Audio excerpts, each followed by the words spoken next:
Hi friends, welcome back to my channel. ఈరోజు మీకు ఈ సీరియల్లో ఏం జరిగిందో తెలుసుకోవాలి అనుకుంటున్నారా? అయితే వెంటనే మనం సీరియల్లోకి వెళ్ళిపోదాం. ఇక అవనితో కుటుంబ సభ్యులందరూ కూడా ప్రణతి భరత్ల పెళ్లి గురించి మాట్లాడతారు.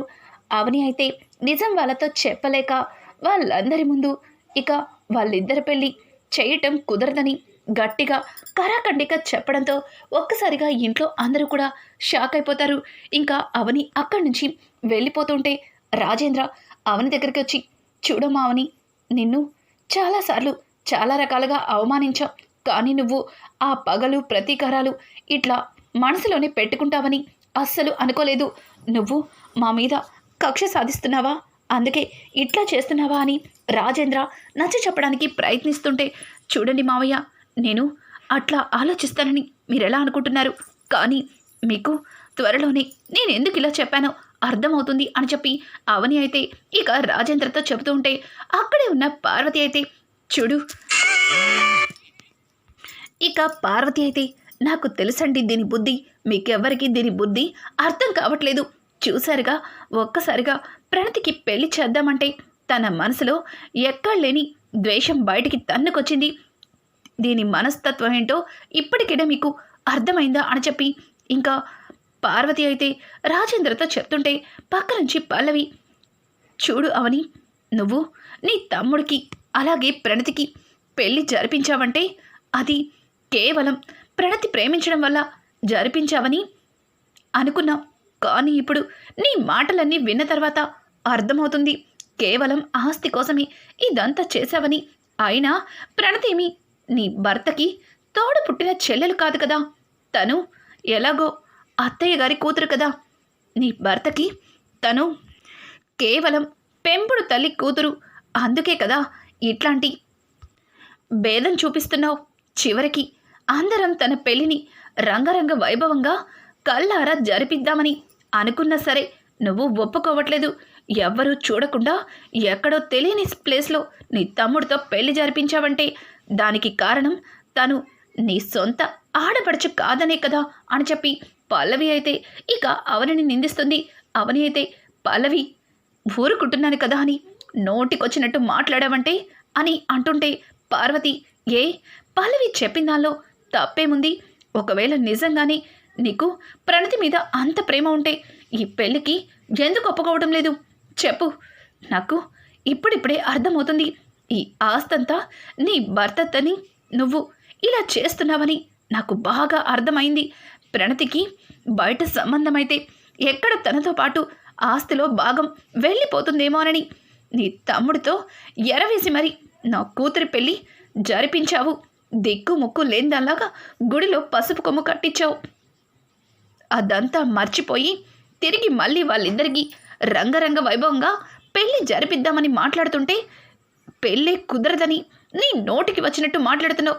ఏవండి, ఇంకా దీంతో మాట్లాడేదేంటి, మనం వెళ్దాం పదండి అని చెప్పి ఇక పార్వతి అయితే రాజేంద్రని తీసుకుని అక్కడి నుంచి వెళ్ళిపోతుంది. అవని అయితే చాలా బాధతో ఇక ఇంటికి బయలుదేరుతుంది. అవని రావడంతోనే ఇంట్లో అందరూ కూడా అవనితో, వదినా, ఏమైంది, ఇంట్లో అందరూ నిన్నెందుకు రమ్మని పిలిచారు చెప్పొదినా అని చెప్పి ఇంకా ప్రణతి అయితే అవనిని అడుగుతుంది. అవని, ప్రణతి, ఇంట్లో వాళ్ళందరూ నీ పెళ్ళిని మళ్ళీ చూడాలని అనుకుంటున్నారు. భరత్కి నీకు ఎక్కడో గుడిలో పెళ్ళి జరిగింది, ఆ పెళ్ళి వాళ్ళు చూడలేదు. నిన్ను కన్నందుకు వాళ్ళ చేతులతో మళ్ళీ నీకు పెళ్ళి చేయాలని ఆశపడుతున్నారు. వాళ్ళకి తెలియదు కదా నువ్వు భరత్ని ప్రేమించలేదని. వాళ్ళతో నిజం చెప్పలేక, ఏం మాట్లాడలేక వాళ్ళన్న మాటలకి తల దించుకొని వచ్చాను. భగవంతుడా, ఆ ప్రశాంత్ ఎక్కడున్నాడు? ప్రణతి జీవితాన్ని ఇలా ఎందుకు చేశాడు? వాడిని పట్టుకొని నిలదీయాలి అని చెప్పి అవని అయితే చాలా బాధపడుతుంది. భరత్ అయితే, అక్క, నువ్వు బాధపడకక్క, ఏం కాదక్క, ఖచ్చితంగా ఇంట్లో అందరూ త్వరలోనే నిన్ను అర్థం చేసుకుంటారు. నువ్వు ఏ తప్పు చెయ్యలేదని అందరూ కలిసి నీకు క్షమాపణ చెప్తారు అని చెప్పి అవనికి ధైర్యం చెప్తాడు. ఇక ప్రణతి అయితే, నన్ను క్షమించు వదినా, నేను చాలా పెద్ద తప్పు చేశాను. నేను ఇట్లాంటి పరిస్థితుల్లో ఉండవలసి వస్తుందని అస్సలు ఊహించలేకపోయాను. నా వల్ల కుటుంబానికి దూరమయ్యావు, అన్నయ్యకి ఆరాధ్యకి దూరమయ్యావు. ఇదంతా నా వల్లే, నేను చేసిన తప్పు వల్లే అని చెప్పి ఇక ప్రణతి అయితే తన 2 చెంపలకి కొట్టుకుంటుంది. ఒక్కసారిగా అవని, ప్రణతి నీకు పిచ్చి పట్టిందా? అదేం కాదు, నువ్వు ప్రశాంతంగా ఉండని తనని సోఫాలో కూర్చోపెట్టి తను కూడా కూర్చుంటుంది. ఇక ఇదంతా ఇలా ఉండగా పల్లవి అయితే ఇంట్లో వాళ్ళతో, చూశారు కదా అత్తయ్య, అవని మరి ఇంత క్రిమినల్ బ్రెయిన్ని అస్సలు అనుకోలేదు. అసలు ఆస్తి కోసం ఇంత పెద్ద స్కెచ్ వేస్తుందని అస్సలు ఊహించలేదు. ఒకవేళ తన మనసులో ఏమీ లేకపోతే తన తమ్ముడు భరత్తో ప్రణతి పెళ్లి జరిపించడానికి ఏంటి ప్రాబ్లం చెప్పండి? ఎందుకంటే ఈ ఆస్తిలో భాగం ఎవ్వరికీ వెళ్ళకూడదని చాలా ప్లాన్గా భరత్తో ప్రణతి పెళ్లి చేసేసింది. తిరిగి ప్రణతికి రంగరంగ వైభవంగా పెళ్లి జరిపించే ఖర్చు కూడా పెట్టకూడదని తను ఎంత కరాఖండిగా చెప్పిందో చూసారుగా. ఆ అవని ఎట్లాంటిదో ఇప్పటికైనా మీకందరికీ అర్థమైందిగా అని అంటూ ఉంటే ఇక కమల్ అయితే పల్లవి అవకాశం దొరికింది కదా అని వదిన్ని ఇష్టం వచ్చినట్టు మాట్లాడితే చూస్తూ ఊరుకునేది లేదు. వదిన అలా చెప్పడానికి ఏదో ఒక కారణం ఉండే ఉంటుంది అని అంటుంటే, చి నోర్మై, ఎప్పుడు వదిన వదిన అంటూ దాన్ని వెనకేసుకురావడమే కానీ ఇంట్లో మీ అమ్మ నాన్న ఎంత బాధపడుతున్నారో నీకు అర్థం కావట్లేదా? నీ చెల్లెలి కోసం ఆ అవని ఎన్ని తప్పులు చేసినా క్షమించి ఇంటికి రమ్మని పిలిచాను. నా మనసులో తన మీద ఎంత కోపం ఉన్నా దాన్నన్నిటినీ తుడిచిపెట్టి తిరిగి మళ్ళీ అందరం కలిసి సంతోషంగా ఉండాలని ఆశపడ్డాను. కానీ అదేం చేసింది? దాని బుద్ధి చూపించుకుంది. ఎలాగో ప్రణతి అక్షయ్కి సొంత చెల్లెలు కాదు కదా, అది ఎలా పోయినా దానికి సంబంధం లేదు. తన తమ్ముడు తన గుప్పెట్లోనే ఉంటాడు, ఆస్తి మొత్తం దాని సొంతమే అవుతుంది. అది ఎట్లాంటిదో మీకు ఎన్నిసార్లు చెప్పినా ఎందుకు అర్థం కావట్లేదో నాకిప్పటికీ తెలియట్లేదు అని చెప్పి పార్వతి అయితే ఇక అక్కడి నుంచి వెళ్ళిపోతుంది. పల్లవి అయితే పార్వతి అలా వెళ్ళిపోవడంతో చాలా ఆనందపడుతుంది. ఇంతవరకు అవని గురించి వీళ్ళందరూ తెగ సంబరపడిపోయారు. అవనిని ఇంటికి వచ్చేస్తుందని తెగ ఆనందపడ్డారు. ఒక్కసారిగా వీళ్ళ ఆశలన్నీ అడియాసలయ్యాయి. ఇక అవనిని ఈ ఇంట్లో అడుగు పెట్టడానికి అత్తయ్య జీవితంలో ఒప్పుకోదు. ఇక మావయ్య గారు కూడా అవనిని ఇంటికి తీసుకొద్దామని ఆయన నోటితో ఆయన ఇక చెప్పలేరు అని చెప్పి ఇంకా పల్లవి అయితే తెగ ఆనందపడుతూ గదిలోకి వెళ్తుంది. అనుకోకుండా పల్లవికి ఇంకా ఒక ఫోన్ అయితే వస్తుంది. ఆ ఫోన్లో పల్లవి, ఏయ్ నీకు చెప్పాను కదా నేనే నీకు కాల్ చేస్తానని, నువ్వు ఎందుకు నాకు కాల్ చేస్తున్నావు అని అంటుంటే ఇక అట్నుంచి పర్సన్, చూడు నువ్వు ఎలా చెప్పితే అలాగే చేశాను, కానీ నువ్వు నాకు ఇవ్వవలసిన అమౌంట్ ఇవ్వకుండా ఇలా చేస్తే తరువాత నేను ఇంకొక పని చేయాల్సి ఉంటుంది అని చెప్పి పల్లవిని బెదిరిస్తుంటారు. ఇక పల్లవి అయితే, చూడు నువ్వు కావాల్సిన డబ్బు ఇచ్చాను కదా, మళ్ళీ ఏంటి నన్ను బ్లాక్మెయిల్ చేస్తున్నావు అని చెప్పి ఇంకా పల్లవి అవతల పర్సన్తో మాట్లాడుతుంటే అతను, చూడు నువ్వు ప్రణతిని కేవలం ప్రేమించినట్టు మోసం చేయమన్నావు, కానీ నేను ఇంకొక స్టెప్ వేసి దాన్ని తల్లిని చేశాను అని అంటుంటే, ప్రణతిని తల్లిని చేసి నువ్వు చాలా పెద్ద మంచి పని చేశానని రెచ్చిపోతున్నావు, కానీ ఆ అవని చాలా తెలివైంది, దానికి కనుక దొరికితే జైల్లో ఊచ లెక్కెట్టుకోవాల్సి ఉంటుంది. ఆ తర్వాత నువ్వు నన్ను ఇరికిచ్చాలనుకుంటున్నావేమో, నా దగ్గర మరో ప్లాన్ ఉంది, దానిలో నిన్ను ఎలా ఇరికిస్తానో చూస్తూ ఉండు, ఇంకొకసారి డబ్బులు గిబ్బులంటూ ఫోన్ చేశావంటే అని అంటుంటే ఇక అట్నుంచి మాట్లాడుతున్న వ్యక్తి, సారీ మేడం, ఇంకెప్పుడు కూడా డబ్బుల కోసం మీకు కాల్ చేయను, దయచేసి నా లైఫ్తో ఆడుకోకండి అని చెప్పి అతను కాల్ కట్ చేస్తాడు. ఇక పల్లవి అయితే, నన్నే బెదిరిస్తాడా వీడు, ఎవరితో మాట్లాడుతున్నాడో మర్చిపోతున్నట్టున్నాడు, ఈ పల్లవి ఏదైనా అనుకుంటే చేసే తీరుతుంది, ఇక జీవితంలో ఇంట్లో ఎవ్వరు కూడా ఆ అవని పేరే ఎత్తరు అని చెప్పి వెనక్కి తిరిగి చూడడంతో గుమ్మం దగ్గర ఉన్న రాజేంద్రని చూసి షాక్ అయిపోతుంది. ఇక రాజేంద్ర లోపలికి వస్తాడు. ఒక్కసారిగా పల్లవి మావయ్య నాతో అని అంటుంటే, ఛీ నోర్మై, అసలు నువ్వు ఆడదానివేనా? ఒక ఆడదాని వయ్యుండి మరొక ఆడదాని జీవితాన్ని నాశనం చేయిస్తావా? అది సరిపోనట్టు ఇదంతా చేసింది అవనేనే అని తన మీద నిందలు వేస్తావా? అసలు అసలు నువ్వు నా కుటుంబాన్ని ఏం చేయాలనుకుంటున్నావు అని చెప్పి రాజేంద్ర అయితే ఇక పల్లవిని నిలదీస్తుంటాడు. ఒక్కసారిగా అక్కడ మాటలు వినిపించి అందరూ కూడా ఇక పల్లవి ఉన్న గది దగ్గరికి వస్తారు. ఇంకా రాజేంద్రని చూసిన కమల్, నానా ఏమైంది, పల్లవి ఏం చేసింది అని అంటుంటే, రే కమల్, ఎన్ని రోజులు ప్రణతి జీవితం నాశనం అవ్వడానికి కారణం అవని అని మనందరం పొరపాటు పడ్డాం. కానీ ప్రణతి జీవితం అలా అవడానికి కారణం ఇదిగో ఇక్కడ ఉందిగా ఈ పల్లవిని అని అంటుంటే, ఒక్కసారిగా కమల్ ఏం అర్థం కాక, ఏం మాట్లాడుతున్నారు నాన్న? ప్రణతి జీవితం నాశనం అవ్వడానికి కారణం పల్లవినా? ప్రణతి ప్రేమించింది భరత్ని కదా, మరి తన జీవితం ఎందుకు నాశనం అవుతుంది? తననే కదా చేసుకుంది అని అంటుంటే, అయ్యో ఈ విషయాన్ని మీతో ఎట్లా చెప్పమంటారు అని చెప్పి ఇంకా రాజేంద్ర అయితే చాలా కోపంగా హాల్లోకి వెళ్ళిపోతాడు. ఇక ఉన్నట్టుండి ప్రణతి కూడా అక్కడికి వస్తుంది.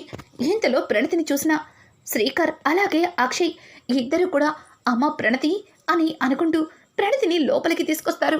ఇక పక్క నుంచి పల్లవి అయితే భయంతో గజగజ వణికిపోతుంది. ఇప్పుడు ఏం జరుగుతుందో ప్రణతి కూడా వచ్చింది. ఇది కనుక నోరు విప్పితే అందరికీ నిజం తెలిసిపోతుంది. ఇప్పటికే సగం నిజం తెలిసిన మా మావయ్య కోపంతో ఊగిపోతున్నాడు. ఇప్పుడు ఈ ప్రణతి పూర్తిగా నిజం చెప్పిందంటే నేను అడ్డంగా ఇరుక్కుంటాను అని చెప్పి ఇక పల్లవి ముందుకొచ్చి, ఏయ్ ప్రణతి, ఎందుకొచ్చో? మీ వదిన నీకు నువ్వు ప్రేమించిన భారత్కి పెళ్లి చేస్తానంటే ఒప్పుకోలేదు. ఇప్పుడు నిన్ను రాయబారానికి పంపించిందా అని అంటుంటే, చూడు వదిన, కాస్త నేను చెప్పేది వినండి అని అంటుంటే ఇక శ్రీకర్, పల్లవి నువ్వు ఆగు, పల్లవి ఆగు, ప్రణతి ఏదో చెప్తానంటుంది అని అంటుంటే, రాజేంద్ర ఆగండి, అందరూ కాసేపు సైలెంట్గా ఉండండి. ప్రణతి, నువ్వు ఏం చెప్పాలనుకుంటున్నావు? నీ నుంచి నేను కొన్ని నిజాలు తెలుసుకోవాలి అనుకుంటున్నాను అని చెప్పి రాజేంద్ర అయితే ఇక ప్రణతిని అడుగుతూ ఉంటే పక్క నుంచి పల్లవి, మావయ్య అది అని అంటుంటే, ఇప్పుడే చెప్పాను కదా ఎవ్వరూ మాట్లాడొద్దని, ఎందుకు మాట్లాడుతున్నారు అని గట్టిగా అరవడంతో ఇక కమల్ అయితే, ఏయ్ నిన్ను మాట్లాడొద్దని నాన్న చెప్పారు కదా, ఎందుకు మాట్లాడుతున్నావు? నువ్వు నీ టెన్షన్ చూస్తుంటే నాకెందుకో నువ్వు ఏదో పెద్ద తప్పే చేశావని, నాన్నకి దొరికిపోయావని నాకు అర్థమవుతుంది.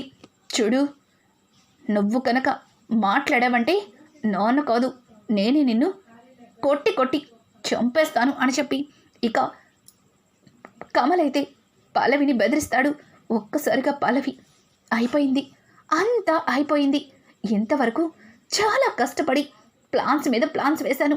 ఇప్పుడు ఎవ్వరికీ కూడా నేను ఏమీ చెప్పలేకపోతున్నాను అని పల్లవి భయపడుతూ ఉంటే ఇక ప్రణతి అయితే, నాన్న మీరు నాకు భరత్కి పెళ్లి చేయాలని వదినతో మాట్లాడారు.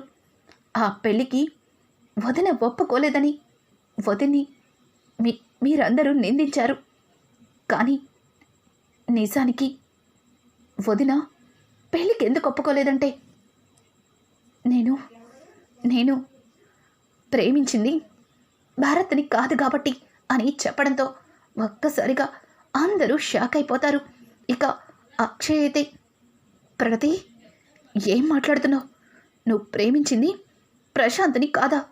మరి నువ్వు భరత్ని ప్రేమించకపోతే మరి తననెందుకు పెళ్లి చేసుకున్నావు అని అంటుంటే, అసలు నాకు పెళ్ళే కాలేదన్నయ్య అని చెప్పడంతో ఒక్కసారిగా అక్షయ్ షాక్ అయిపోతాడు. ఇక శ్రీకర్ అయితే, ప్రణతి నువ్వేం మాట్లాడుతున్నావు? నీకు పెళ్ళి కాకపోవడం ఏంటి అని అంటుంటే, అవునన్నయ్య, నాకు భరత్తో పెళ్ళి జరగలేదు.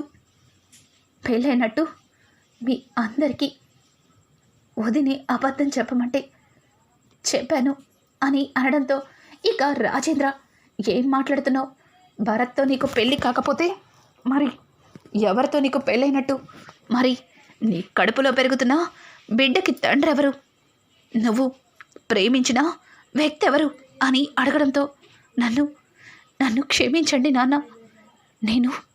నేను ప్రేమించిన వాడితో మోసపోయాను. నా జీవితాన్నే కోల్పోయాను. ప్రేమించి వాడిని నమ్మి వాడితో నా జీవితాన్ని నాశనం చేసుకున్నాను. ఇప్పుడు ఒక బిడ్డకి తల్లినయ్యాను అని చెప్పి ఇక ప్రణతి చెప్పడంతో పక్క నుంచి పల్లవి, బాగుంది, చాలా బాగుంది. ఆ అవని మరొక కొత్త నాటకాన్ని మొదలుపెట్టిందనమాట. నిన్నటిదాకా నువ్వు అవని తమ్ముణ్ణి ప్రేమించాను అని చెప్పావు. తను కూడా అదే నాటకాన్ని ఆడింది. ఇప్పుడేమో పెళ్ళైనట్టు అబద్ధం చెప్పింది అంటున్నావు. అసలు ఏంటిదంతా? చూసారా అత్తయ్య, ఆ అవని వాళ్ళిద్దరికీ పెళ్లి జరిపిస్తాననేసరికి ఇప్పుడు మన ప్రణతికి పెళ్ళే కాలేదని ప్రణతితో ఎట్లా చెప్పిస్తుందో, మరొక కొత్త కథని ఎలా అల్లుతుందో అని చెప్పి పల్లవి మాట్లాడుతూ ఉంటే ఇక రాజేంద్ర, పల్లవి ఇంకొక మాట మాట్లాడావంటే నా కూతురు గురించి చంపేస్తాను. ఏంటి, నా పెద్ద కొడలు తప్పు చేసిందా? చూడు, నా పెద్ద కొడలి పేరుని అడ్డం పెట్టుకొని వెనక ఉండి ఎట్లాంటి అన్యాయాన్ని చేస్తున్నావో ఈరోజు నా కళ్ళారా చూశాను, నా చెవులారా విన్నాను. అసలు నా కూతురు జీవితాన్ని నాశనం చేయడానికి నీకు చేతులెట్లా వచ్చాయే అని చెప్పి ఒక్కసారిగా రాజేంద్ర ఆవేశంగా పల్లవి చెంప పగల కొడతాడు. ఇక పల్లవి అయితే, మావయ్య ఏం చేస్తున్నారు అని అంటుంటే, ఇంకొక మాట మాట్లాడావంటే నేనేం చేస్తానో కూడా నాకే తెలీదు. ఆ రోజు ఆవేశంలో అవన్నీ గన్తో షూట్ చేశాను, కానీ నీలాంటి దాన్ని చంపేయాలి అని చెప్పి ఇక రాజేంద్ర ఆవేశపడుతుంటే ఇక పార్వతి అయితే, ఏవండి ఏమైందండి? ప్రణతి జరిగిందంతా చెప్పింది, కానీ మీరు అనవసరంగా పల్లవిని నిందిస్తున్నారు.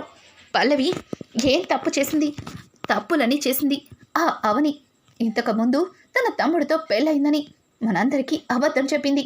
ఇప్పుడు వాళ్ళిద్దరికీ పెళ్లి జరిపిస్తానంటే ప్రణతితో ఏకంగా పెళ్ళే కాలేదని, మన ప్రణతి మరొకడితో మోసపోయానని రకరకాలుగా చెప్పుకొస్తుంది. మన ప్రణతి చిన్నపిల్ల, తనకేమీ తెలీదు.